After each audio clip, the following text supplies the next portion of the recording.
can learn more about the story of maths with the Open University at open2.net.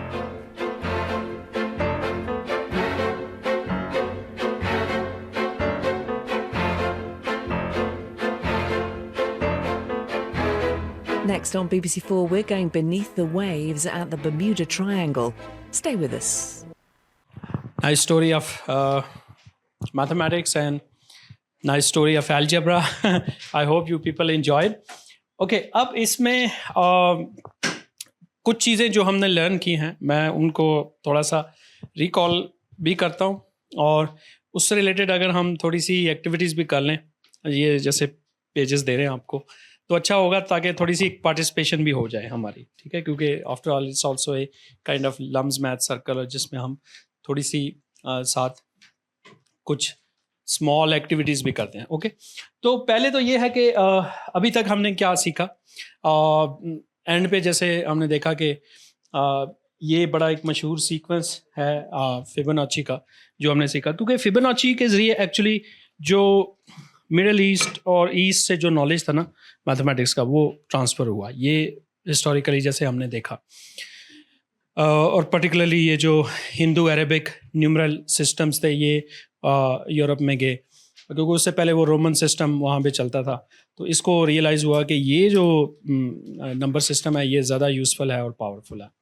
तो anyway एक sequence उसके नाम से मशहूर है जो फिबोनाची सीक्वेंस से हम जिसे हम जानते हैं.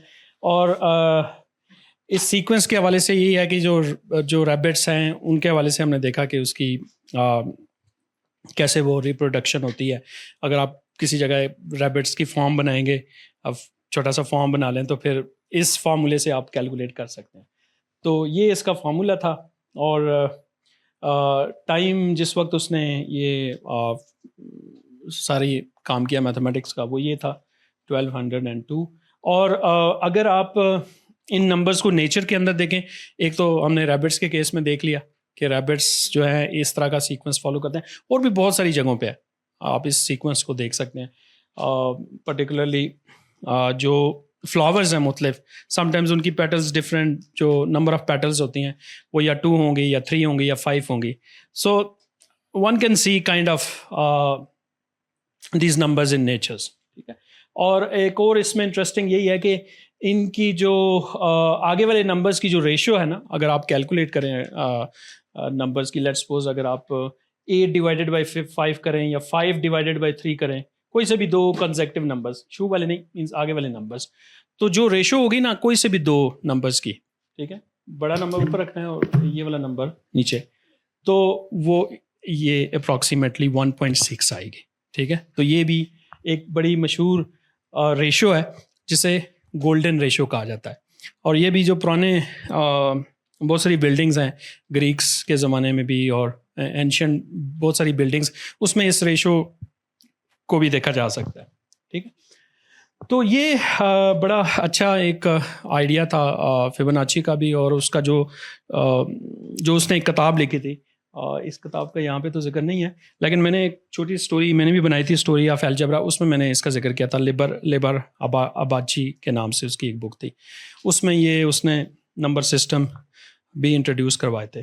और यूजुअली यही है कि मैथमेटिक्स में हमें सीक्वेंस तो अच्छा लगता है, लेकिन इंपॉर्टेंट आइडिया ये होता है कि इसका कोई फार्मूला हम बना लें, जनरल फार्मूला बना जाए, ठीक है ना, अलजेब्रा के थ्रू. तो इसका जो जनरल फार्मूला है ना इस सीक्वेंस का वो ये है, ठीक है.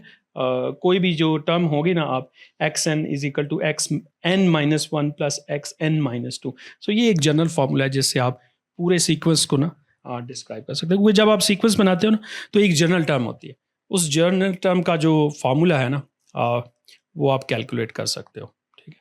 तो ये एक नेक्स्ट कीजिएगा. तो एक तो हमने फिबोनाची सीक्वेंस के हवाले से देखा. अच्छा, एक और चीज़ बड़ी जो मुझे इंटरेस्टिंग लगी, मैंने सोचा कि इस पे हम बात करें, वो ये था कि जब मार्कस टूसोटाई उधर बगदाद में जाता है द हाउस ऑफ विजडम में, तो मुख्तलिफ वॉल्स पे ना उसको मुख्तलिफ पैटर्न्स नज़र आते हैं, ठीक है ना, इस्लामिक आर्ट के और अरबिक आर्ट के जो भी है. तो उसमें जो मुख्तलिफ वॉल पेपर्स के ऊपर पैटर्न्स है ना, उनकी क्लासिफिकेशन की जा सकती है, ठीक है। समटाइम्स आपको ऐसा लगता है कि कुछ वॉलपेपर्स डिफरेंट है दूसरों से, लेकिन अब सवाल ये है कि कितने वॉलपेपर्स बना सकते हैं। ये एक माइंड में एक क्वेश्चन है कि how many ways we can make wallpapers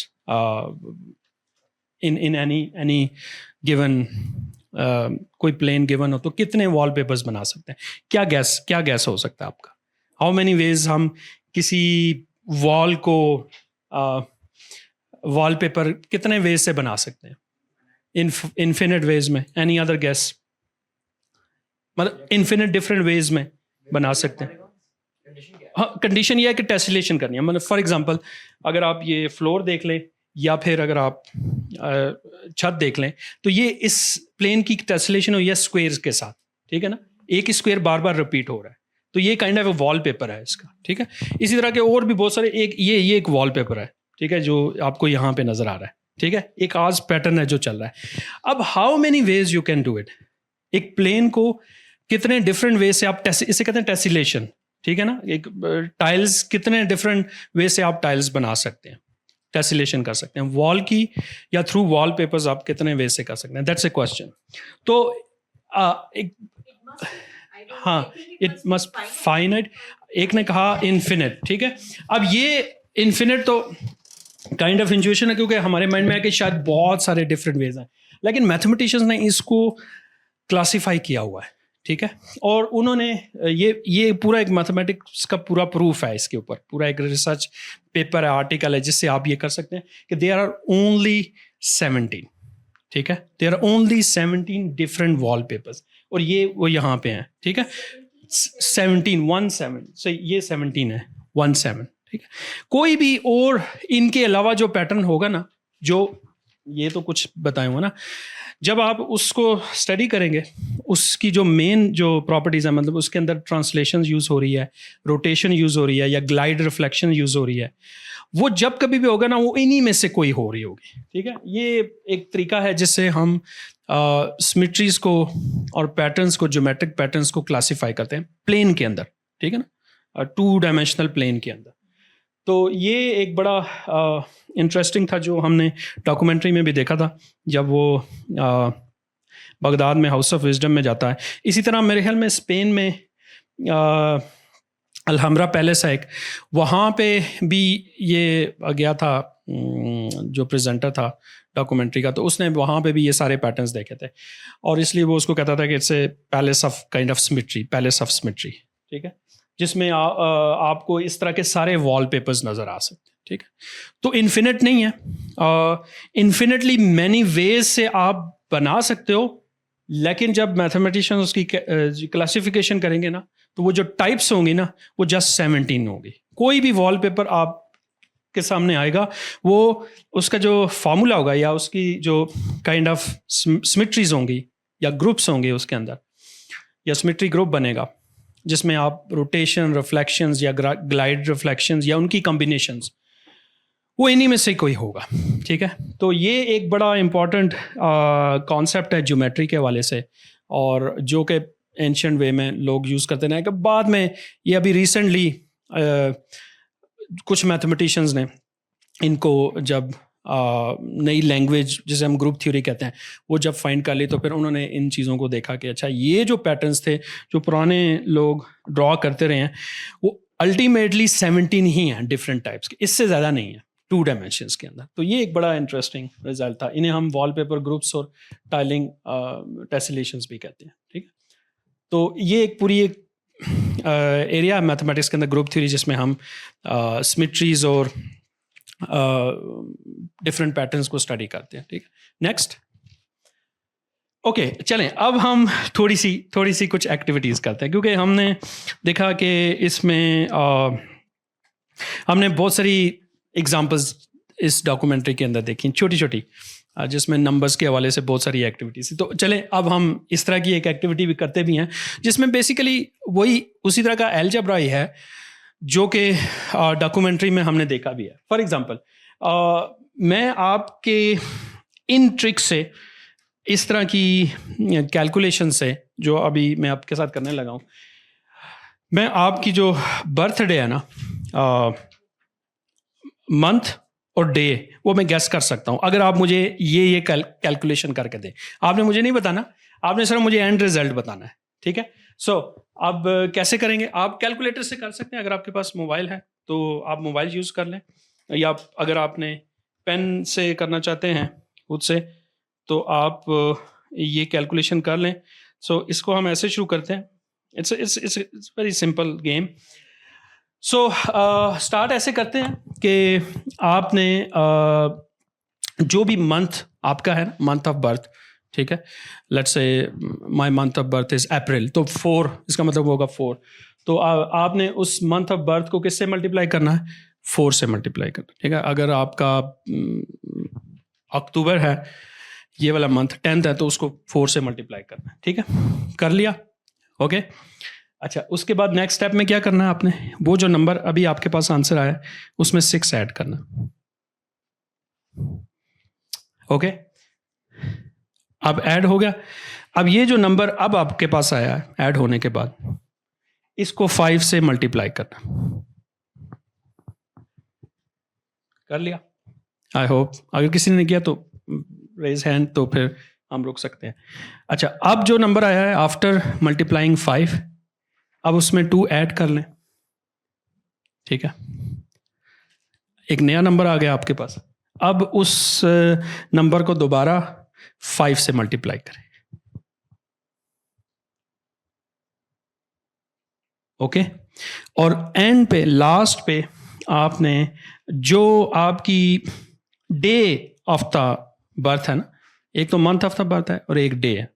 for example मेरा डे है 29th ऑफ अप्रैल, तो मैं 29 लिखूँ, तो उसको उस एंड पे आपने 29 ऐड करना है. ठीक है. अब अगर आपने कर लिया है तो अब मैं आपसे इसका आंसर पूछूंगा, और जब आप मुझे आंसर बताएंगे, अब ये कोई एक नंबर होगा ना, एट द एंड आपके पास एक नंबर आया. अब जो भी आंसर आप मुझे बताएंगे ना, उसके बाद मैं वहाँ से उस नंबर से आपको बताऊंगा कि आपके मंथ ऑफ बर्थ कौन सा है और डे कौन सा है. ठीक है. तो चलें, किसने कर लिया? आपने कर लिया. ओके. क्या आंसर है?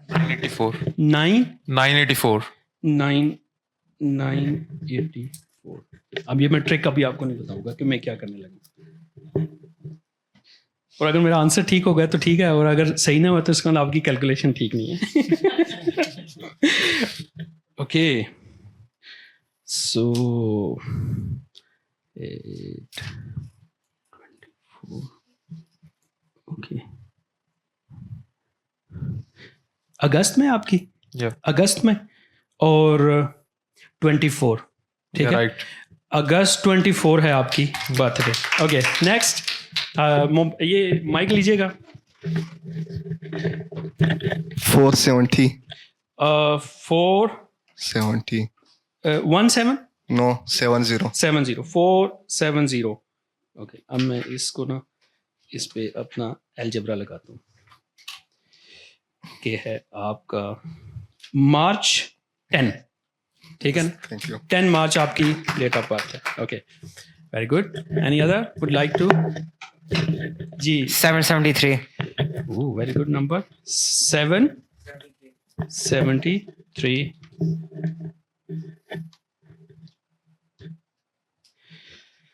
So June 13. June 13. Huh?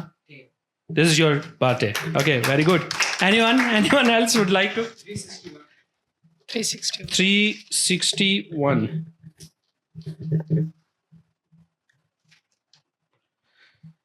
So 1st February. Wow, very good. 205.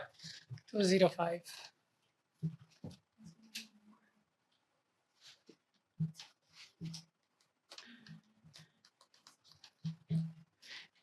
April 5. August 5, 205. So I think you made some mistakes in calculation. Anyone else? So far my answers are right. So this means that we can discuss it later. Where's the problem? 372. 372. Let's see. So you have February 12. It's okay. Very good. I got it. Anyone else? How do we reverse it now? You give yours and we try to calculate it. Yeah, you can do it. And actually, there is a good formula. If you write it in terms of mathematics, in terms of in the language of algebra, so all you need to start with the month. Let's say M is the month. Okay, maybe I can show you with the board. Where you can see. Oh, so the idea here is, so you have a month, and so let's suppose M is the it can be any M. So M is the month of your birth.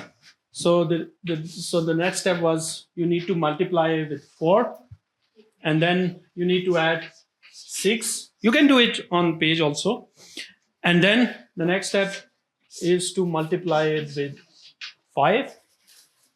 Okay, and then you need to add plus 4 plus 2 in that, and then you need to multiply again with 5, and at last you need to add the day. That's a D.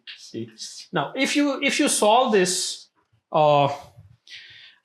equation, at the end of the day, maybe you will get like 100 M plus 160 plus D. Okay, so now you got it.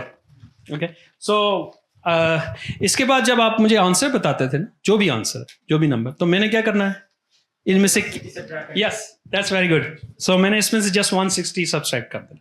ठीक है, तो इससे मुझे आपकी date of birth पता चल जाएगी.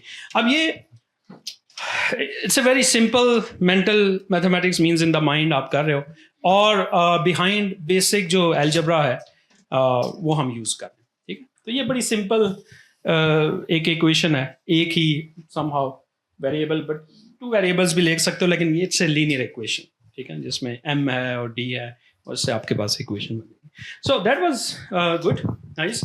I am happy कि आप लोगों ने ये you participated in that and we did it nicely. So let's do another activity. Let's go to the next slide. Okay, अच्छा, अब इसमें हमने शुरू में देखा था चाइना में जब था मार्कस लुसोटाग, तो वहाँ पे उसने सुडोको गेम का नाम सुना था, चाइनीज सुडोको गेम, और फिर उस वक्त उसने एक मैजिक स्क्वायर की भी बात की थी. ठीक है, जो ज़मीन के ऊपर उसने ड्रॉ भी किया था. ठीक है, अब मैजिक स्क्वायर इस तरह के स्क्वायर्स हैं, it's a very fun kind of games, जिसमें आप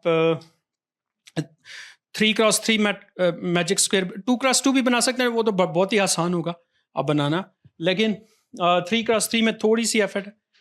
आइडिया यही है कि आपने नंबर्स इस तरह लिखने हैं इन बॉक्सेस में कि इनका रोज़ का सम और कॉलम का सम या डायगोनल का सम एक जैसा ही हो. ठीक है, अगर आप इसको देखेंगे तो ये आपके पास आ जाएगा. ठीक है, अच्छा, अब one can do it at home and when is nothing to do आप ये कर सकते हैं, लेकिन आइडिया यही है कि इससे आगे अगर 3x3 से अगर आगे जाया जाए तो क्या हो सकता है. So next please. ओके, तो चूँकि इसमें इंडियन बहुत सारे मैथमेटिशियन का जिक्र था, ब्रह्मा गुप्ता का था, आर्यभट्टा का था, भास्करा का था, ये बड़े ग्रेट मैथमेटिशियन थे इंडिया के अंदर. बट रिसेंट टाइम्स में जो बहुत ग्रेटेस्ट और वेल नोन मैथमेटिशियन इंडिया में रहा है वो रामानुजन रहा है. ठीक है, तो रामानुजन का आई थिंक रामानुजन के हवाले से एक डे भी मनाया जाता है, mathematics day of Indian mathematics day शायद मनाया जाता है इंडिया के अंदर, और वो जिस दिन उसकी बर्थडे होती है, मीन्स 22 दिसंबर 1887 को ही वॉज बॉर्न, तो उस दिन शायद इंडियन डे ऑफ मैथमेटिक्स होता है. तो बहुत सारे लोग उसमें इस तरह की बहुत सारी फन गेम्स करते हैं, और उसमें आप इस तरह के मैजिक स्क्वायर बना सकते हैं अपनी बर्थडेज के हवाले से भी. ठीक है, तो जो ज़्यादा रामानुजन के करीब हो सम के हवाले से, तो उसको कोई गिफ्ट मिल सकता है या फिर कोई अप्रिसिएशन मिल सकती है, ठीक है। तो ये these are the kind of fun activities जो इंडिया में की जाती हैं या मुख्तलिफ जगहों पे हम बहुत सारी इस तरह की मैथ्स गेम खेलते हैं। अब देखें ये मैजिक स्क्वायर कैसे बनाया गया, अगर इसको हम थोड़ा सा डीकोड करें या अंडरस्टैंड करें तो ये इतना मुश्किल नहीं है। सो इसका तरीका ये है कि इसकी डेट थी 22 दिसंबर 1887। तो क्या किया है, ऊपर 22 पहले लिख दिया, दिसंबर मीन्स 12, और जो सेंचुरी है 18 सेंचुरी लिखा है तो वो इधर लिखना है, और जो ईयर है सेंचुरी का वो इधर लिखना है, ठीक है। तो ये आपके पास एक रो बन जाएगी, ठीक है। अब इन नंबर्स में एडिशन और सब्ट्रैक्शन करके आप एक और रो बना सकते हो, और ये रो, और इन सबको सम करें मुख्तलिफ वेज में। आप इधर से सम करें, डायगनली भी कर सकते हैं, और कॉलम वाइज करें, तो सब केस में आंसर क्या बनेगा, 139। ये एक मैजिक स्क्वायर है जो कि 4x4 मैजिक स्क्वायर है, ठीक है। अब आप ये सोचें या कि क्या आप अपनी बर्थडे के हवाले से ये कैलकुलेट, इस तरह की कोई कैलकुलेशन कर सकते हैं, क्योंकि इसमें तो थोड़ी ट्रिक है ना, और पैटर्न मिल जाता है। मतलब इस तरह की जो प्रॉब्लम्स है ना, इनमें हम जल्दी पैटर्न्स बना लेते हैं। और मैथमेटिक्स में शुरू बेसिक लेवल पे मैथमेटिक्स की एजुकेशन में यही होता है कि आपने पैटर्न सर्चिंग करनी है, ठीक है। और एक दफ़ा आपको पैटर्न मिल जाएगा, फिर उसको आपने जनरलाइज करना होता है, ठीक है। और जनरलाइज बार बार करते चले जाएंगे तो समटाइम्स आप पूरी एक मैथमेटिक्स की थ्योरी बना लेते हो, ठीक है। तो जैसे एक ग्रुप थ्योरी होती है या फिर नंबर थ्योरी होती है, जिसमें आप इस तरह के पैटर्न्स तलाश करके पूरे रिजल्ट्स, नए थ्योरम्स बना लेते हैं, ठीक है। So it's a very deductive method. तो अब इसको कैसे फाइंड किया, इसके लिए तो सोचना यही पड़ेगा कि देखें क्या पैटर्न हो सकता है। पहले तो उसने ये लिखा, अब अगर हम इस नंबर को 88 को देखें तो ये उसकी जो बर्थडे थी उसमें ऐसे लग रहा है कि एक ऐड हुआ है, ठीक है। अब ये 17 है तो उसकी जो सेंचुरी वाले नंबर है उसमें से एक रिड्यूस हुआ है। अच्छा, अब ये 9 है तो ऐसा लग रहा है कि 12 में से 3 माइनस हुआ है, और 22 जो है उसमें 3 ऐड हुआ है, ठीक है। तो हमें पैटर्न नज़र आना शुरू हो जाएगा, और इस तरह का पैटर्न से हम अपनी बर्थडे का मैजिक स्क्वायर बना सकते हैं, ठीक है। अब जनरल पैटर्न, क्योंकि पहले हमें क्या करना पड़ेगा, पहले अपनी यहाँ ऊपर अपनी बर्थडे लिखनी पड़ेगी इसी तरीके से ही जैसे है। अब आपसे कहता हूँ कि आप इस तरह का 4x4 एक मैजिक स्क्वायर के लिए बॉक्स बनाएं, और फिर हम इसके लिए ट्राई करते हैं। मैं आपको जनरल मेथड बताता हूँ, ठीक है ना, जनरल फार्मूला बताऊंगा, और फिर देखते हैं कि आपका ये जो सम है ना वो रामानुजन के कितने करीब आता है, ठीक है। Let's do this fun activity. Okay, next slide please. Okay, अब ये है कि फार्मूला याद कर लें, देख लें। सबसे पहले टॉप पे शुरू में क्या लिखना है आपने, अपनी डेट, ठीक है, जैसे पहले 22 लिखा होता, फिर मंथ, फिर सेंचुरी, ठीक है। सेंचुरी जो बड़े हैं उनकी पिछली सदी होगी, जो छोटे हैं इस सदी के हैं जेनजी, तो उनकी ये वाली सेंचुरी होगी। सो पिछली सदी वालों को क्या लिखना होगा, 19, ठीक है, और जो इस सदी में पैदा हुए उनको 20 लिखना है, ठीक है। तो ये स्मॉल वाई लिखा हुआ है, ठीक है, और कैपिटल वाई जो है ना वो ईयर है, सदी का जो साल है। अब इसको आपने टॉप पे लिख दिया। अब जो आपका ईयर था ना, ईयर एंड वाला, उसमें 1 ऐड करना है, जैसे हमने रामानुजन के केस में देखा। दूसरे केस में जो आपकी सेंचुरी है ना उसमें से 1 माइनस करना है, वो लिख लें इस जगह पे नेक्स्ट रो में, ठीक है। और जो मंथ था उसमें से जैसे कि हमने पहले देखा था 3 माइनस करना है, और फिर डे में 3 ऐड करना, ठीक है। ये आपकी सेकंड रो बनेगी मैजिक स्क्वायर की। अगर ये बन गई है तो चेक करें पहली और सेकंड रो का एक सम इक्वल आ रहा है या नहीं। अगर आ रहा है तो इसका मतलब आप कैलकुलेशन सही कर रहे हैं, ठीक है, और फार्मूला ठीक है। Just do that.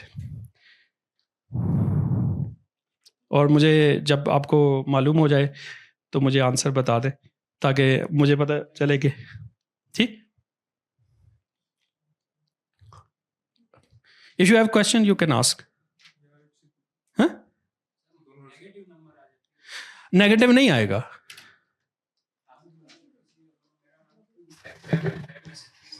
हाँ, that's a good idea. Yes, चले उसको रख के देखें. लेट्स सपोज क्या होता है, क्योंकि इसमें ये देखें, दैट्स हाउ मैथमेटिक्स वर्क, कि आप करते हैं और उसमें कोई प्रॉब्लम आता है, फिर उसको सॉर्ट आउट करने की कोशिश करते हैं.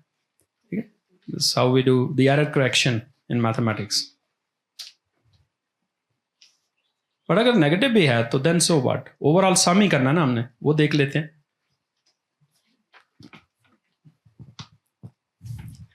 Just do the second row.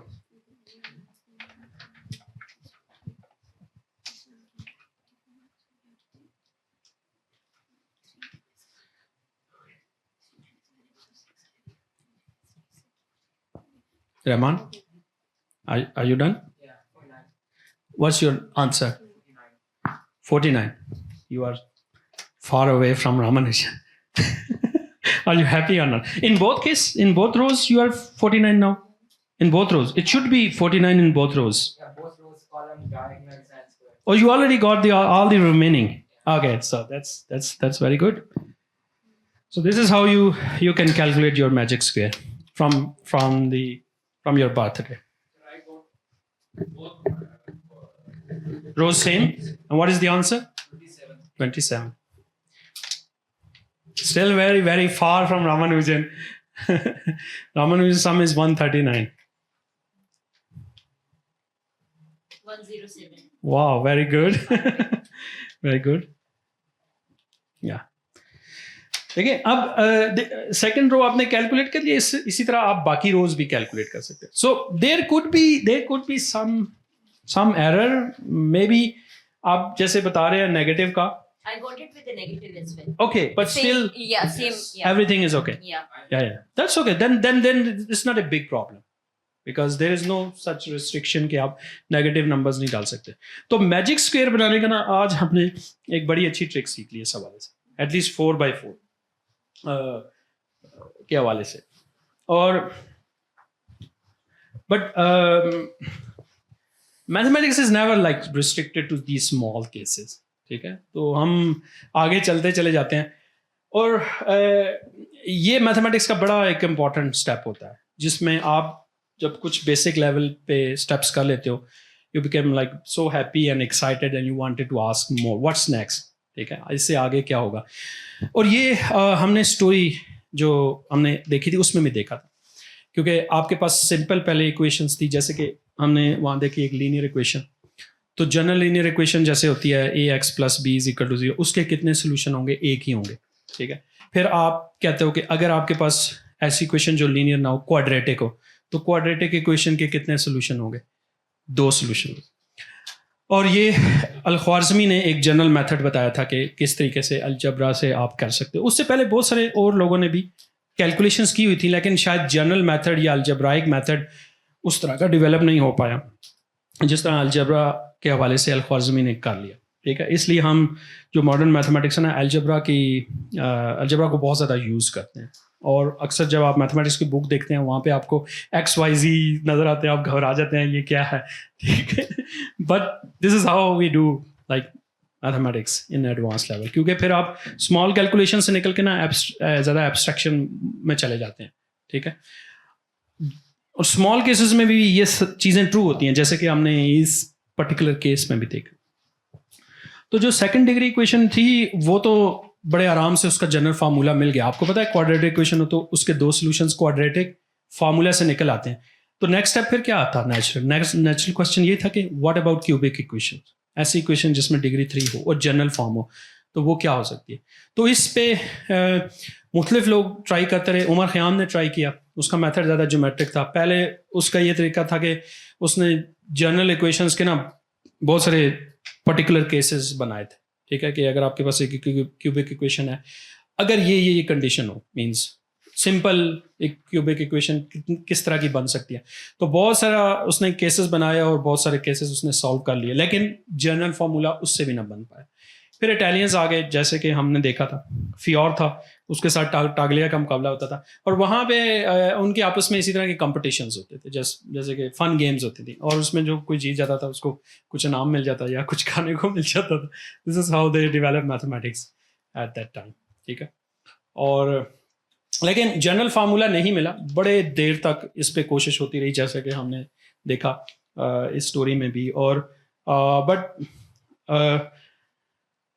या टाटाग्लिया ने फिर ये अपना जनरल फार्मूला बता दिया कार्डानो को. वो थोड़ा इन्फ्लुएंशियल मैथमेटिशियन था उस वक्त, तो उसने फिर अपने एक और स्टूडेंट फेरारी, उसके साथ मिलके उसका ज़्यादा अच्छा फॉर्म बना ली, और फिर न सिर्फ 3 डिग्री के लिए बल्कि 4 डिग्री के लिए भी उसने बना लिया. और ये करके उसने अपनी एक बुक जो है ना, आर्स मैग्ना, उसने एक किताब दी, उसमें उसने ये सारे रिजल्ट्स लिख दिए. ठीक, Ars Magna means the great art of like algebra और mathematics.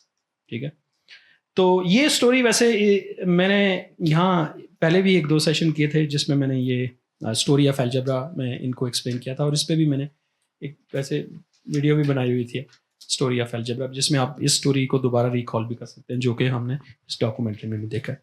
Is it okay? Is there any other slide? No? Okay, so that's it. Now you can ask question if you have. We can discuss more if you like. ये देखिएगा ये किस तरह होगा. Now you can ask how did you find, and is there any question or remark related to this whole session? Just checking whether the diagonal also regular with some sort. Okay.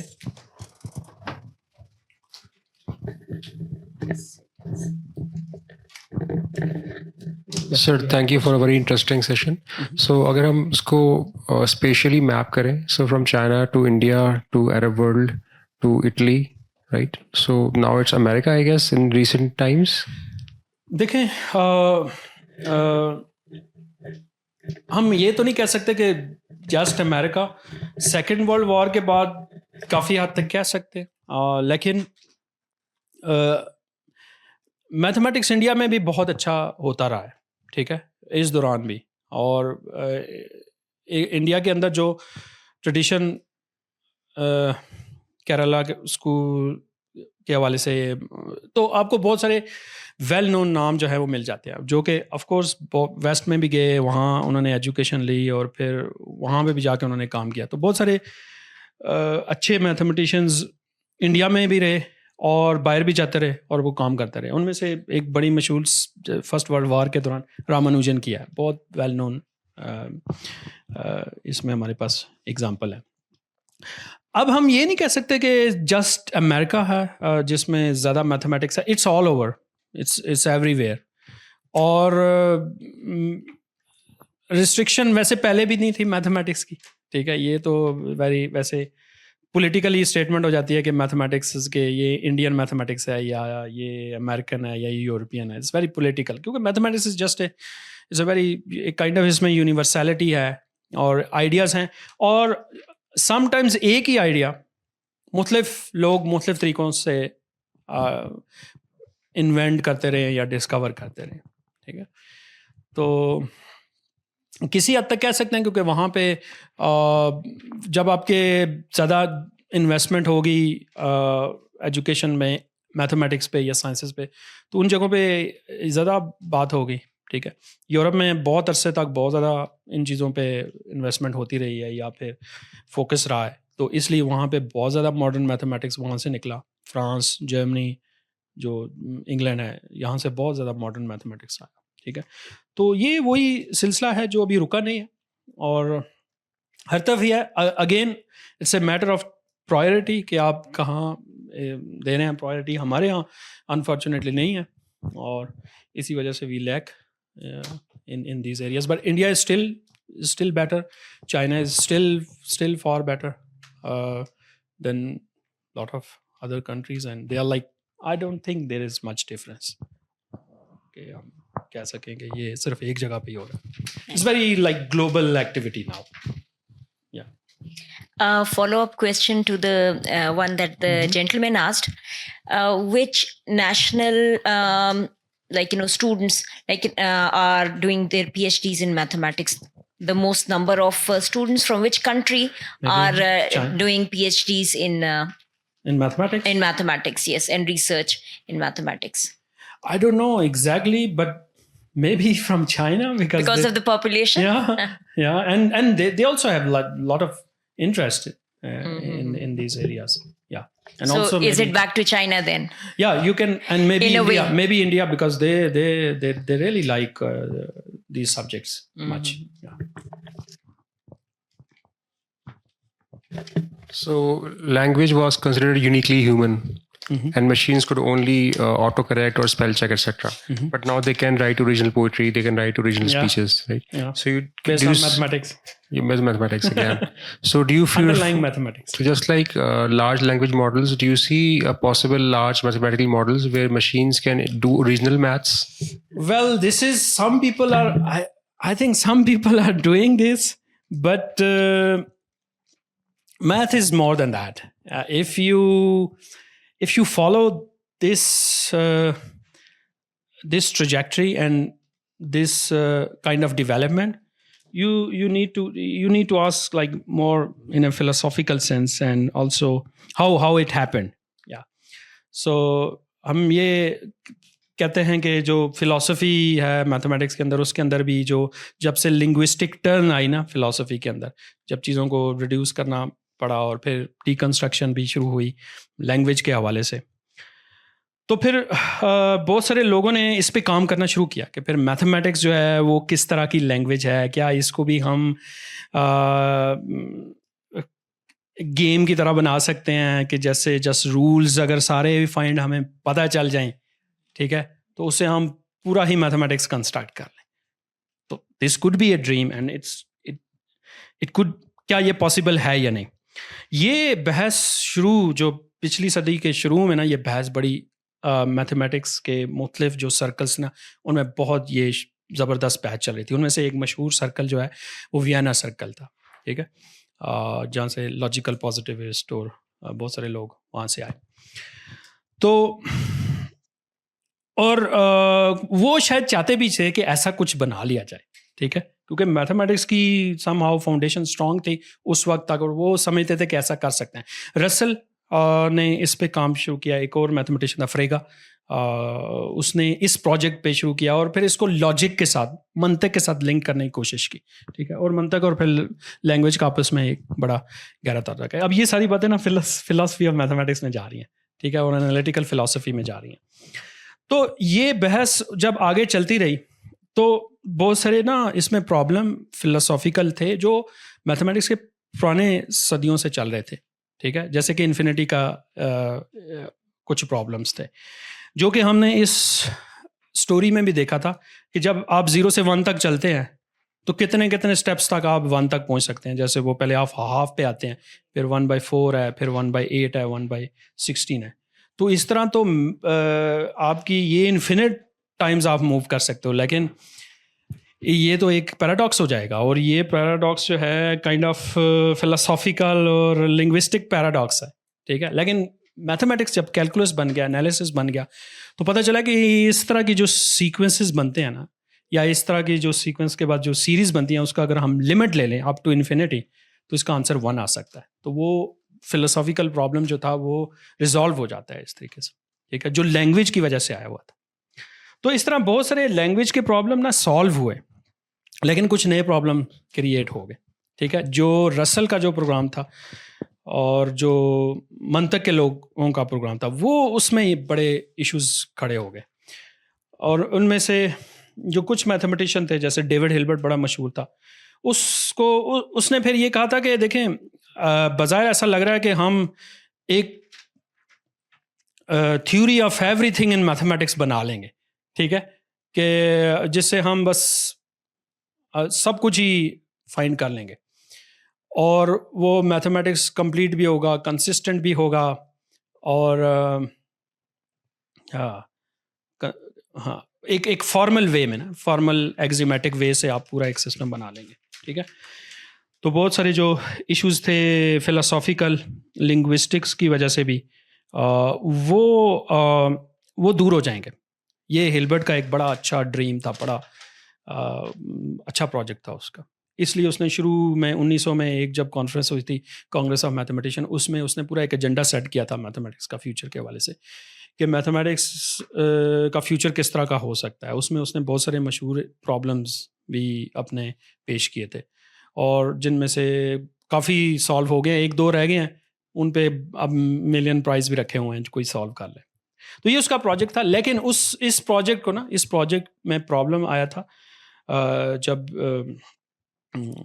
Logical positivist में से, उस Vienna circle में से एक और mathematician था girdle, उसका cut girdle नाम था। उसने जब एक थ्योरम इनकम्प्लीटनेस का प्रूव कर दिया ना, उससे ये जो ड्रीम था ना कि एक फॉर्मल वे में हम सारा मैथमेटिक्स बना लेंगे और उससे सब कुछ ही प्रूव हो जाएगा, ये थोड़ा सा शैटर्ड हो गया। उसने कहा ऐसा करना पॉसिबल नहीं है। तो फिर इससे मज़ीद सवाल पैदा होना शुरू हो गए कि मैथमेटिक्स जो है और माइंड जो है, इसका क्या रिलेशन है क्या मैथमेटिक्स माइंड से बड़ा है, या माइंड क्या माइंड सारा मैथमेटिक्स कैप्चर कर सकता है? मैथमेटिक्स की कम्प्लेक्सिटी, जितनी मैथमेटिक्स की कम्प्लेक्सिटी है, क्या इसको हम अचीव कर सकते हैं या नहीं कर सकते? अब ये बहुत सारे प्रॉब्लम हैं जो अनडिसाइडेबल हैं, ठीक है। इस पे अभी बहुत सारे प्रॉब्लम्स के बारे में आप क्लियरली बता ही नहीं सकते मैथमेटिक्स के कि ये प्रॉब्लम ट्रू है या फॉल्स है, ठीक है। They are undecidable. तो अगर मैथमेटिक्स में भी अनडिसाइडेबिलिटी आ गई है तो फिर where we can find certainty. तो मेरे ख्याल में ऐसा करना पॉसिबल नहीं है गर्डल और इन लोगों के काम के बाद, ठीक है। लेकिन दिस इज़ नॉट समथिंग कि ये से मैथमेटिशियन पेसिमिस्टिक हो गए या उनको होगा कि ये, उनको लगा कि ये को अच्छा नहीं हुआ, ठीक है। उन्होंने कहा ये एक अच्छी बात है एक सेंस में कि मैथमेटिक्स एक क्लोज सिस्टम नहीं है ये, जिससे आप मतलब कुछ एक्सियम से सारा ही मैथमेटिक्स बना लें। ये शो कर रहा है कि मैथमेटिक्स बड़ा एक ओपन सिस्टम है, ठीक है, और इसमें नए प्रॉब्लम्स जनरेट होते रहेंगे और फिर उनके लिए एफर्ट्स करने, उससे नए आइडियाज़, नई थ्योरीज बनती चली जाएंगी, ठीक है। और इसका फिर इम्पैक्ट बाकी जगहों पे भी है साइंसेस में, इसका जो हमने देखा। तो but still people are trying, like artificial intelligence, machine learning में मैथमेटिक्स तो यूज़ हो रहा है, लेकिन इतना बहुत ज़्यादा मैथमेटिक्स एडवांस लेवल का वहाँ पे भी यूज़ नहीं हो रहा। बेसिक ही लेवल की इक्वेशंस होती हैं अलजेब्रा की और मैट्रिसेस की होती है, ठीक है ना, वही अभी तक वही हो रही है। और ये प्रोग्राम ना पीछे, अगर आप आर्टिफिशियल मशीन लर्निंग के वाले से जाएंगे तो इसका भी लिंक फिर मैथमेटिक्स की इसी बहस के साथ करते हुए, जब पहले गर्डल आ गया, गर्डल के साथ ही एलन ट्यूरिंग आया। एलन ट्यूरिंग ने ये प्रोजेक्ट शुरू किए थे, ठीक है ना, बहुत सारे, और उसके साथ जॉन फॉन न्यूमैन था, और ये लोग, इन्होंने इन चीज़ों पे, ये जो सवाल अभी आप कर रहे हैं, इन सवालों पे ना बड़ी बहस की, और इसके नतीजे में बड़े इंटरेस्टिंग आइडियाज़ सामने आए। As a result of that हम आर्टिफिशियल इंटेलिजेंस पे भी आ गए, ठीक है। और क्लाउड शैनन का काम है इस हवाले से अब सारी चीज़ को ना हम इन टर्म्स ऑफ इंफॉर्मेशन देखना शुरू हो गए हैं। तो ये एक इस हवाले से इंटरेस्टिंग है जो चल रहा है अभी सिलसिला। अस्सलाम वालेकुम। मेरा सवाल थोड़ा मतलब मैथ की डेफिनेशन के रिलेटेड है कि हमें फ़िज़िक्स की तो एक डेफिनेशन पता है कि मैटर और एनर्जी का के रिलेशन के बारे में पढ़ते हैं और उनके बारे में पढ़ते हैं, और जो केमिस्ट्री है उसमें हम मैटर की कंपोजिशन को पढ़ते हैं, बायोलॉजी में लाइफ के बारे में पढ़ते हैं।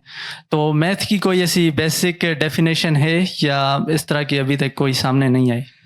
देखिए, बहुत सारी डेफिनेशंस अगर आप गूगल पे डालेंगे या विकिपीडिया पे डालेंगे या फिर इंसाइक्लोपीडिया पे, वहाँ से मिल तो जाएंगे। कुछ ऐसे कहेंगे it's a science of logical patterns, ठीक है, जो कि हमने देखा यहाँ पे, और कुछ इसको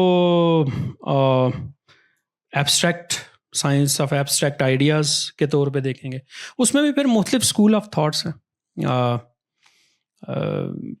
प्लेटोनिज्म पे चले जाएंगे आप, ठीक है, प्लेटो कहता है कि ये सारी चीज़ें एब्स्ट्रैक्ट वर्ल्ड में एग्जिस्ट करती हैं, ठीक है, और इनकी अपनी एक एग्जिस्टेंस है, एब्स्ट्रैक्ट आइडियाज़ हैं।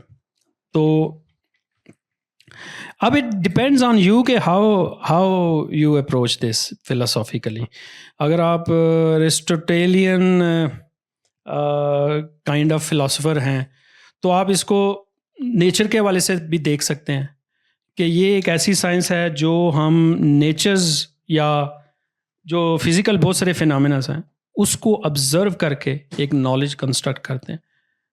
और ये ज़्यादा एरिस्टोटेलियन अप्रोच है. ठीक है. तो इस तरीके से फिर जो ये साइंस है ये ज़्यादा नेचुरल साइंस है और ये हमें नेचर में नज़र आती है. ठीक है. और वहाँ से हम इसको डिड्यूस करते हैं. ऑलरेडी चीज़ें सामने हमारे पास मौजूद होती हैं, उन्हीं से ही हम ये वाले आइडियाज़ कंस्ट्रक्ट करते हैं. So it's like the science of patterns, logical science of logical ideas. ठीक है. तो लेकिन जो लोग ज़्यादा और फिलोसॉफिकल हैं प्लेटोनिक के सेंस में, वो कहते हैं नहीं ये आइडियाज़ पहले से एग्जिस्ट करते हैं, हम सिर्फ उनको डिस्कवर कर रहे हैं. मतलब जो सर्कल है ना, ये सर्कल परफेक्ट सर्कल हमारा जो इधर ड्रॉ किया हुआ है ये परफेक्ट नहीं है, ये ऑलरेडी एग्जिस्ट करता है पहले से. ठीक है. तो ये बहस फिर ना ख़त्म होने वाली. ठीक है. तो इसका आंसर डिपेंड करता है कि आप कैसे इसको देखते हैं. ठीक है. तो कोई फिक्स्ड इसका मेरा नहीं ख्याल के आंसर है अभी तक. ठीक है. या जिस पे सारे लोग इकट्ठे हो जाएंगे. शायद इसी वजह से आपने सवाल भी पूछा है, क्योंकि अगर ये कन्फ्यूजन ना होती तो फिर शायद ये सवाल भी ना होता. ठीक है. तो थैंक यू सर. सर मेरा सवाल ये है, जैसे हम लोग केमिस्ट्री पढ़ते हैं, फिजिक्स पढ़ते हैं, इसमें हमें इंग्लिश का सहारा लेना पड़ता है, मैथ का सहारा लेना पड़ता है, तो इस तरह मैथ पढ़ने के लिए किसी सब्जेक्ट का सहारा लेना पड़ता है? देखें, अभी थोड़ी देर पहले तो मैंने ये बताया कि चीज़ें आप मुख्तलिफ चीज़ों से ड्राइव डिड्यूस कर सकते हैं. ठीक है.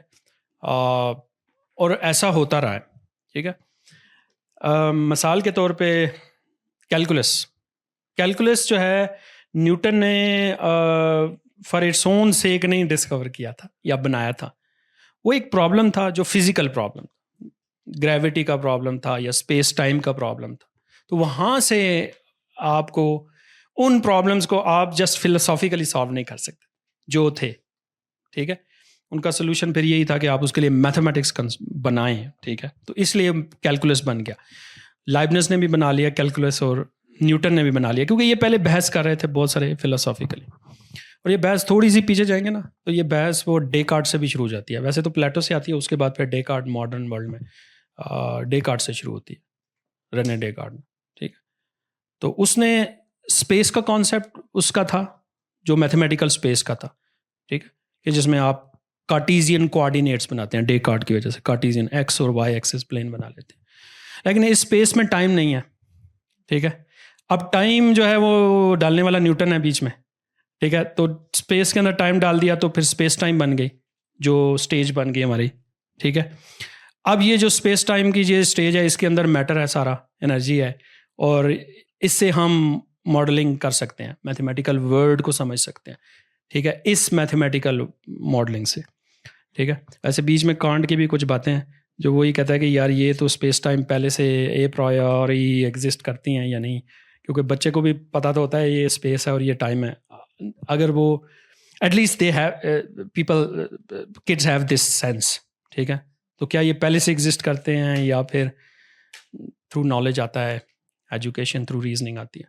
तो ये बहस बड़ी इंटरेस्टिंग है. बट एनीवे, न्यूटन ने स्टेज में जो डेकार्ट की स्टेज थी जिसमें जस्ट स्पेस ही थी, टाइम नहीं था, उसमें टाइम डाल दिया तो स्पेस टाइम बन गई. स्पेस टाइम जैसे ही बनी तो फिर आपका पूरा कैलकुलस बन गया. ठीक है. क्योंकि आप स्पेस टाइम के अंदर आपने मूव करना है. जैसे ही आपने मूव करना है तो आपके पास वही है कि चेंज को कंसिडर करना है. जब चेंज आएगी तो चेंज को आपने डेरिवेटिव की बात करनी है कि रेट ऑफ चेंज. ठीक है. एक क्वांटिटी, तो क्वांटिटीज़ के बीच में रिलेशंस हैं और जो चेंजेस हो रही हैं उनको आपने कैलकुलेट करना. ठीक है. This is a very quantitative kind of reasoning, but they are coming from like more philosophical and physical problem, जिससे हम इनको सॉल्व कर रहे हैं. ठीक है. और ये जो स्पेस टाइम थी, ये इसमें स्पेस भी एब्सोल्यूट है और टाइम भी एब्सोल्यूट है, मतलब मैटर इन स्पेस टाइम को फ़र्क नहीं डालता, आपका जस्ट एक स्टेज है स्पेस टाइम का, मैटर इसमें आ जाए बस उसको आप मैटर की मूवमेंट को समझ सकते हैं, लेकिन मैटर जो है ना स्पेस टाइम में कोई फ़र्क नहीं डालता, ठीक है, ना मैटर की मूवमेंट कोई फ़र्क डालती है आगे पीछे, ठीक है। तो आइंस्टाइन बीच में आ गया, वो कहता नहीं नहीं नहीं नहीं नहीं ऐसा नहीं भाई, ये स्पेस टाइम जो है ना ये इतनी एब्सोल्यूट और स्टैटिक नहीं है, ये डायनामिकल है, इसमें जैसे ही मैटर आएगा तो ये डायनामिकल हो जाएगा, इसलिए ब्लैक होल बन जाता है, ठीक है। तो ये फिर आइंस्टाइन की इस हवाले से बड़ी इंटरेस्टिंग आइडिया थी। तो ऐसा लग रहा है कि पुरानी बहस है, फिलोसॉफिकल है और फिज़िकल है, ठीक है, और फिर मेटाफिज़िकल भी है, और फिर इसको मेटाफिज़िकली करने के लिए फिर हमें बीच में मैथमेटिक्स लेके आना पड़ा, और मैथमेटिक्स भी ऐसा लग रहा है कि मेटाफिज़िकल ही है, ठीक है, क्योंकि ये भी हम ऐसा लग रहा है इम्पोज कर रहे हैं या नेचर इम्पोज कर रही है। तो अब मुख्तलिफ लोगों ने इस पर बड़ा काम किया। अब मैं इसको, आप इसको इन टर्म्स ऑफ रिप्रेजेंटेशंस भी देख सकते हैं कि एक वर्ल्ड है हमारे सामने और फिर आप उसको रिप्रेजेंट कर रहे हैं मैथमेटिक्स से, तो the world as will and representation, Schopenhauer की फिलॉसफी इसमें बीच में आ जाएगी, ठीक है। तो ये इंटरेस्टिंग है, इनको फिर हम इस सारे डिफरेंट डिसिप्लिन से, डिफरेंट आइडिया से ही समझ सकते हैं, किसी एक अप्रोच से नहीं समझ सकते, ठीक है ना। एक कंप्लीट पिक्चर हमें तभी आएगी जब हम फिलॉसफी को भी लेके चलें, मैथमेटिक्स को भी, साइंस को भी, उनको इकट्ठा लेके चलें, तो फिर हमें ये सारी बात बेहतर समझ आएगी। जी, एनी अदर क्वेश्चन? दैट के एक तो ये भी थ्योरी है ना कि पास्ट, प्रेजेंट और फ्यूचर एक ही टाइम में मतलब पैरेलली ये चल रहा है। तो प्लेटोनियम इस हिसाब से भी, तो अगर वो हमें इंटरस्टेलर एक मूवी है जो इसी कंसेप्ट पे है कि वो कोई फिफ्थ डायमेंशन में चले जाते हैं, and he was referring to her daughter that, उसको वो एक किस्म का वो हिंट्स दे रहा होता है। ये तो ये आइंस्टाइन का जो यूनिवर्स अब बन गया ना, जिसमें ये टाइम जो है वो एब्सोल्यूट नहीं है, ठीक है, पास्ट, प्रेजेंट और फ्यूचर साइमल्टेनियसली एग्जिस्ट करते हैं, ये एक ब्लॉक यूनिवर्स बन जाता है, ठीक है। अब ये सारे लोग इस पे एग्री नहीं करते, फिर इस पे बड़ी फिलोसॉफिकल बहस है, फिलोसफर्स तो पसंद नहीं करते इसको कि ये तो आपने बड़ा हमें डिटर्मिनिस्टिक सा मॉडल दे दिया है, इसमें तो फिर हमारे पास फ्री विल भी नहीं है, सब कुछ पहले से डिटरमिन्ड है, और टाइम का कॉन्सेप्ट भी बड़ा बोरिंग सा है, ठीक है। तो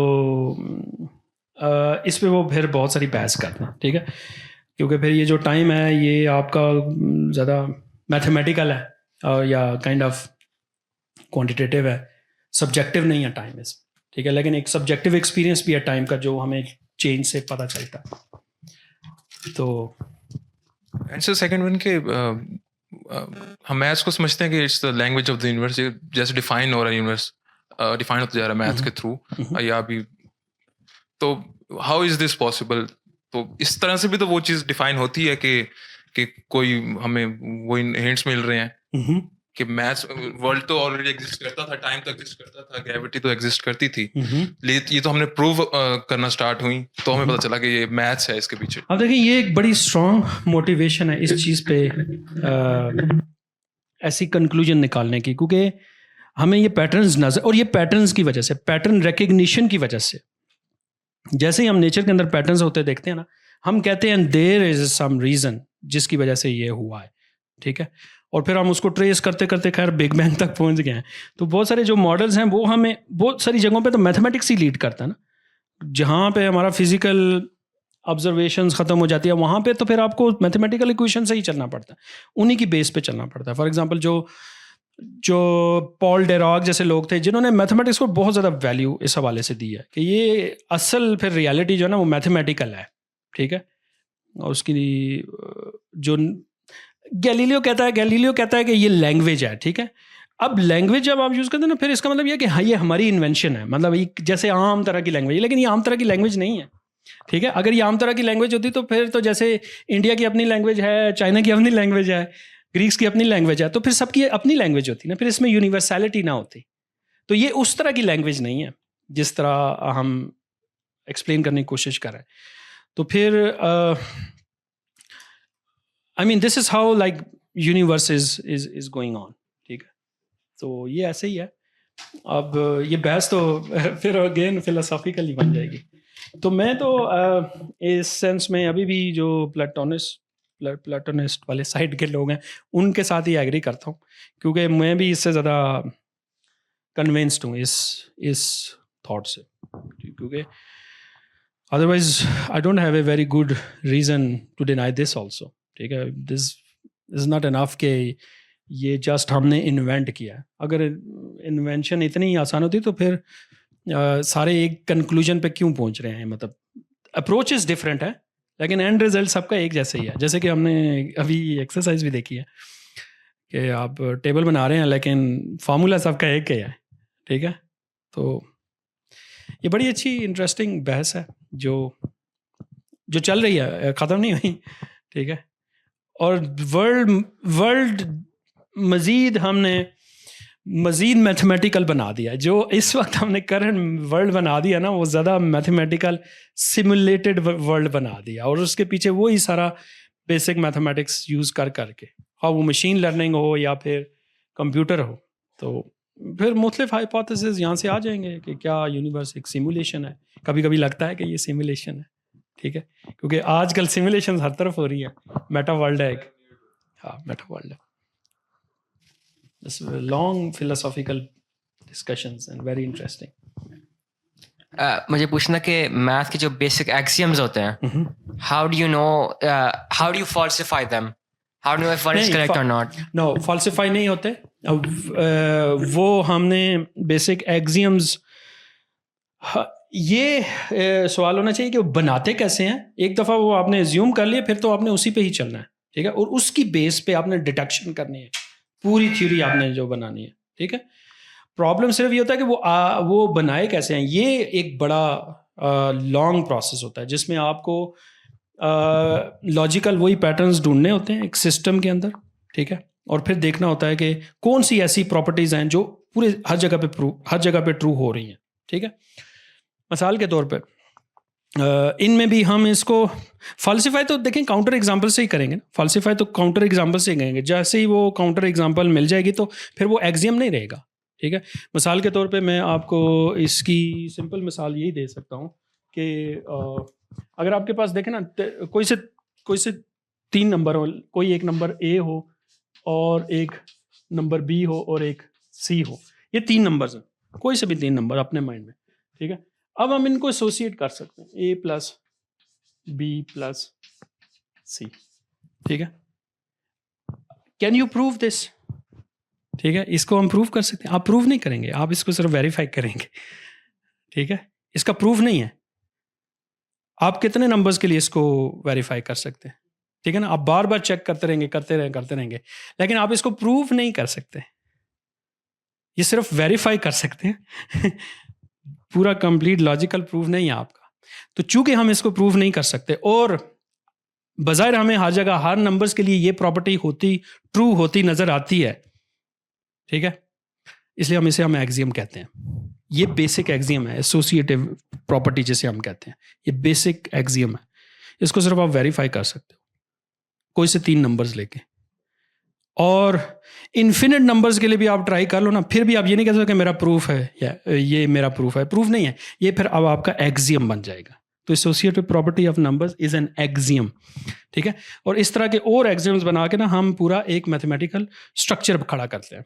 ठीक है, और समटाइम्स उसे भी हम ग्रुप ही कहते हैं, जो पहले भी वॉलपेपर ग्रुप्स के हवाले से भी कहा था। ठीक है ना, तो इस प्रॉपर्टी, हर वो सेट जिसमें ये प्रॉपर्टी होगी उसको एक खास तरह का नाम देंगे। ठीक है, उसके साथ एक्स्ट्रा कुछ और प्रॉपर्टीज भी होंगी, तो फिर उस प्रॉपर्टी के साथ मिला के एक और मैथमेटिकल स्ट्रक्चर या सिस्टम हम बना लेंगे।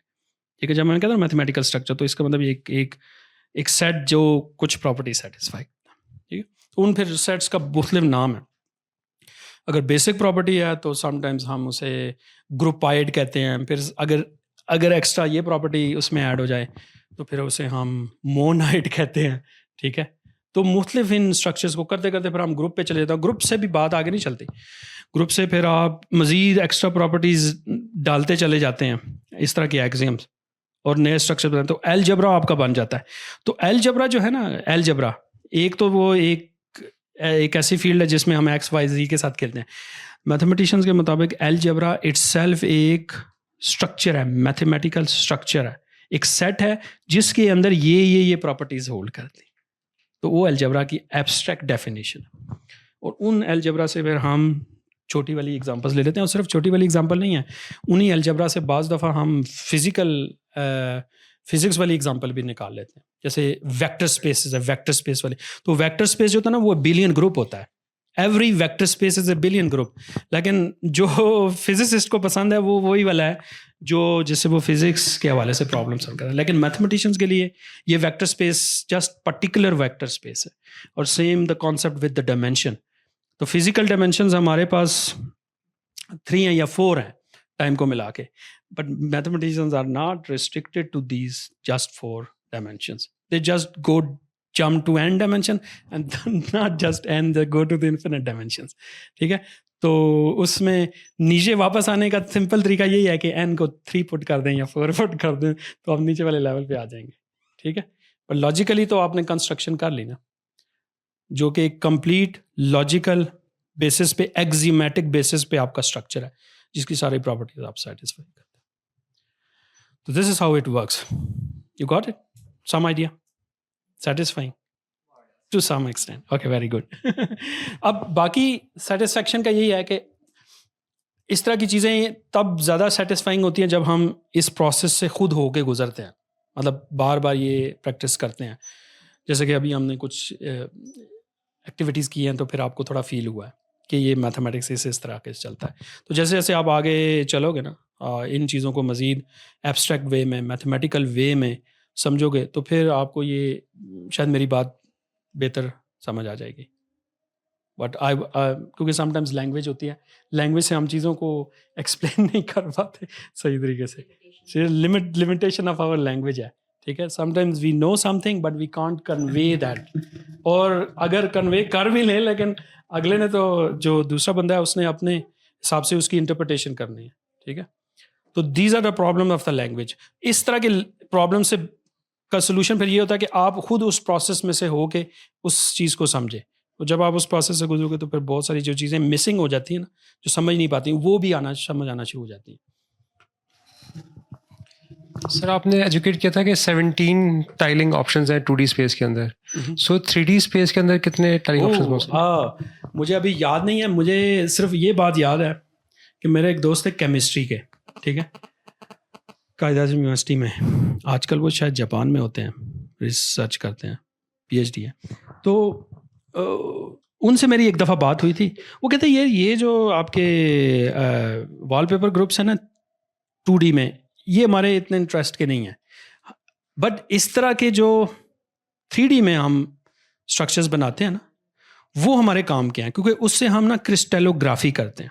ठीक है, और उससे मॉलिक्यूलर जो स्ट्रक्चर्स हैं ना, वो फाइंड करने में हमें मदद मिलती है। देखिए, जो अब इस तरह ये जो बात है ना, इवन 2D में भी बड़ी पूरी एक थ्योरी है इस पे। ठीक है, क्योंकि सर्फेसेस बहुत तरह की होती हैं। ये प्लेन सर्फेस की बात करूँ मैं, ये जस्ट प्लेन, ये ऑर्डिनरी प्लेन है, इसे हम यूक्लिडियन प्लेन कहते हैं।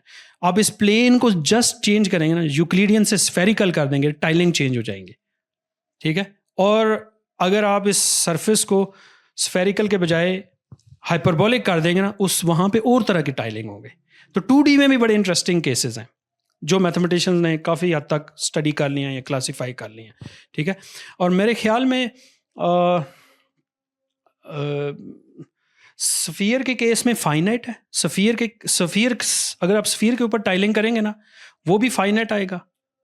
प्लेन के अंदर भी जो वॉलपेपर्स के पैटर्न्स हैं वो फाइनाइट हैं।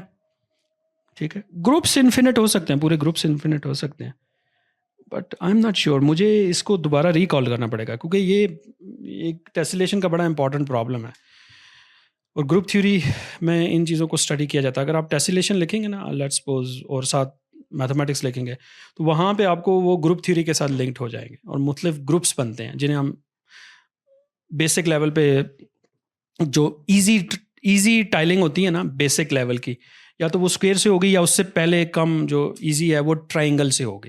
ठीक है, तो उससे पर आपके पहले आप ट्राइंगल वाले ग्रुप्स पहले सारे फाइंड करेंगे कि कितनी डिफरेंट ट्राइंगल से आप टेसिलेशन कर सकते हैं। फिर आप स्क्वायर पे जाएंगे। अब इनके पैरेलल, अब इस ये 2D के पैरेलल अब आपने 3D में आना है, ठीक है। अब ट्रायंगल से आप टेट्राहीड्रन बना सकते हैं या उस 3D में आ सकते हैं।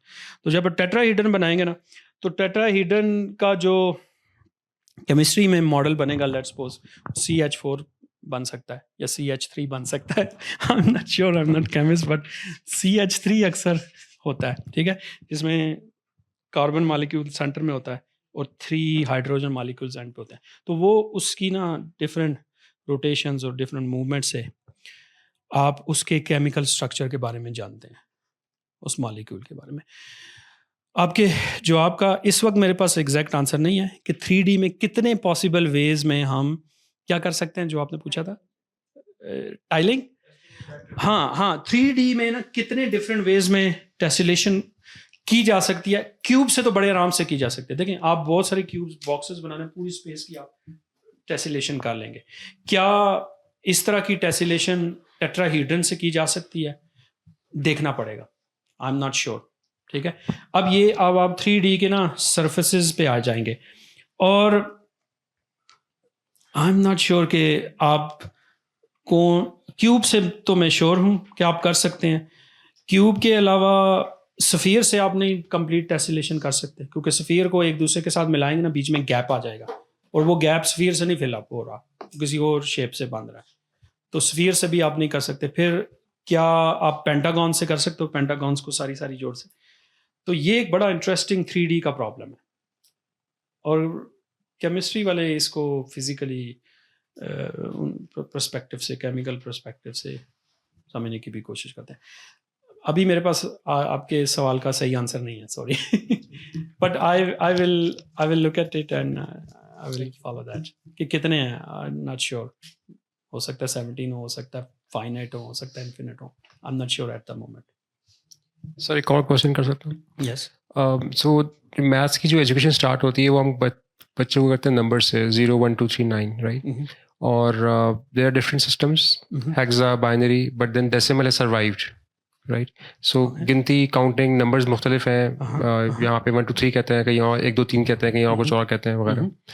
सो how universal is that? So अगर लेट्स से कोई और प्लेनेट है, वहाँ पे कोई और सिविलाइजेशन है और उनके पास भी सेम यूनिवर्सल कॉन्स्टेंट्स हैं, तो क्या उनके पास भी डेसिमल सिस्टम ही यूज़ हो रहा होगा? ज़रूरी नहीं है। हाँ सॉरी, ये इनको दीजिएगा। मेरे ख्याल में ज़रूरी नहीं है। मैथमेटिकली तो मुझे इस तरह इसमें रिस्ट्रिक्शन नहीं लगती। और जो नंबर सिस्टम आपके इस वक्त भी हमारे हैं ना, बहुत सारे से तो आप फेमिलियर हैं, जैसे कि डेसिमल नंबर सिस्टम है, बट बहुत सारे और number systems with in mathematics में हमने बनाए हैं जिनकी प्रॉपर्टीज़ थोड़ी सी डिफरेंट है। कॉम्प्लेक्स नंबर जैसे हो गए, ठीक है, वो रियल नंबर्स वाली प्रॉपर्टी वैसी नहीं है, सारी नहीं है, कुछ है, ठीक है। फिर आगे उनसे और तरह के नंबर्स में क्वाटर्नियंस हैं और ऑक्टोनियंस हैं, उनके अपने सेटअप, अपने एक्सियम्स हैं और अपने फॉर्मुलेशन है उसकी। तो इस तरीके से तो देखा जाए तो आप हिस्टोरिकली भी और मैथमेटिकली भी एलियंस का एक अपना डिफरेंट नंबर सिस्टम हो सकता है, ठीक है, जो शायद आप पूछना चाह रहे हैं। तो आंसर इस सेंस में तो यही है कि yes, it could be possible, they can have a different number system जिससे अब वो कैलकुलेशंस करते हो। और अगर वो कैलकुलेशंस करते हैं इस तरीके से, लेकिन होगा तो मैथमेटिकली ना, eight the end of the day वो मैथमेटिकली होगा, मीन्स वो किसी प्रोसेस से, किसी लॉजिकल पैटर्न से ही फॉलो कर रहे हैं। जैसे कि नेचर के अंदर भी बहुत सारी चीज़ें हैं जो एक खास तरह का पैटर्न फॉलो करती हैं। जैसे बीज हैं, उनको शायद हेक्सागन बड़ी पसंद है, ठीक है जी। इन्हीं के क्वेश्चन के साथ, और अभी सामने से भी क्वेश्चन आया था, mathematics being a universal language, अगर एलियंस डिफरेंट तरीके से मैथ कर सकते हैं और हमारा जिस तरह बॉड मैथ्स है, वी हैव क्रिएटेड दैट, तो फिर इज इट यूनिवर्सल देन? क्योंकि if you shift the sequence in BODMAS तो आंसर तो डिफरेंट आता है। Now this is from a very non mathematical person, I want to understand this. Answer different आता है, देखिए आंसर डिफरेंट आ सकता है, दैट्स कुड बी पॉसिबल, लेकिन अगेन वही है कि आपका स्टार्टिंग पॉइंट क्या है। अगर आपने रोमन नंबर सिस्टम से शुरू करना है तो फिर जो रोमन नंबर सिस्टम की जो लॉजिक है वही फॉलो होगी ना, उसमें आपने दूसरी तो मिक्स नहीं करनी, ठीक है। तो But आपका then, is it universal then? If it's like, you know, we've created this rule कि BODMAS के थ्रू ही आंसर सही आएगा, we've agreed on that. फिर वो वही एलियंस ने अगर BODMAS नहीं एग्री किया हुआ तो फिर हाँ, अब यहाँ फिर यूनिवर्सल मैथ कैसे हुआ? हाँ, अब ये सब्जेक्टिविटी, यहाँ पे सब्जेक्टिविटी किसी हद तक आ सकती है, और ये चीज़ again a matter of choice फिर आ गई है ना, कि आपने रूल जो नंबर्स की जो गेम बनाई है ना, किस रूल्स के तहत बनाई हुई है, ठीक है। तो अब ये अगेन सब्जेक्टिविटी है या फिर कंसेंसस है, किस बेस पे आपने ये बनाया। तो बट अब यहाँ से मज़ीद तो यही बहस मज़ीद चढ़ जाएगी इस पे कितने पॉसिबल वेज में हम बना सकते हैं और क्या उनसे हम डिसएग्री कर सकते हैं, दैट्स ए क्वेश्चन, ठीक है। अगर बाइनरी सिस्टम है जिसमें जस्ट 2 ही नंबर सिस्टम है, 0 और 1, हम क्या वो सिस्टम एक लॉजिकल कंप्लीट फॉर्मल सिस्टम है? बजाय लगता है हमें है, हमें उससे कोई एग्री नहीं है। अगर एलियंस भी उसको फॉलो करना चाहें तो वो उसी तरह के रिजल्ट्स ही निकालेंगे, उससे बाहर नहीं निकालेंगे। इस सेंस में आप यूनिवर्सैलिटी कह सकते हैं, ठीक है। Yes, if they follow the same rule.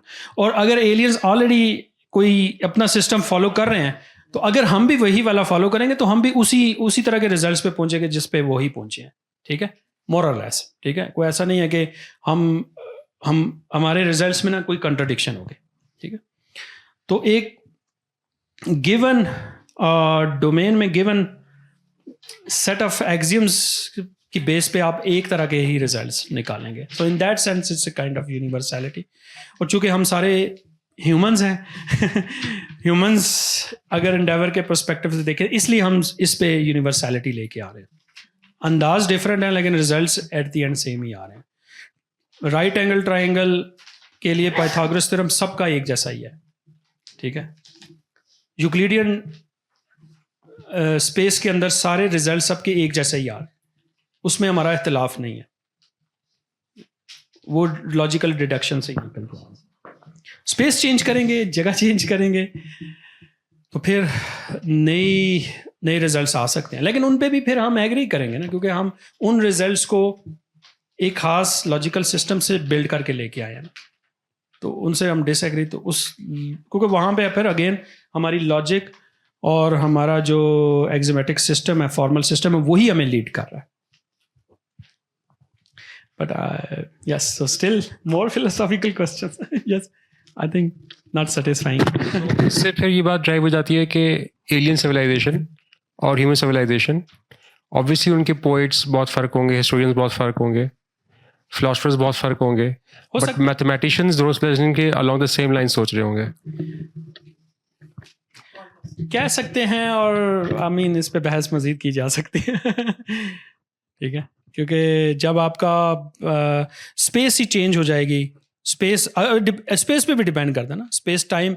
अगर वो ये इस पे एक वो फ्लैट जेम्स एबट की एक है ना फ्लैट लैंड एक है ना, वहाँ के जो इनहेबिटेंट्स हैं उनके लिए 3D का कोई कॉन्सेप्ट ही नहीं है, वो जस्ट 2D के अंदर ही मूव कर रहे हैं, ठीक है। वहाँ पे जब 3D ऑब्जेक्ट आता है तो वो उसको 3D के तौर पे नहीं परसीव करते, वो अपने पर्सपेक्टिव से ही उसको देखते हैं कि ये 3D ऑब्जेक्ट हमारे पास जब आया है हमारे यूनिवर्स में 2D वर्ल्ड में, तो इसको हमने कैसे परसीव किया है। 3D में के सेंस में वो परसीव ही नहीं कर सकते।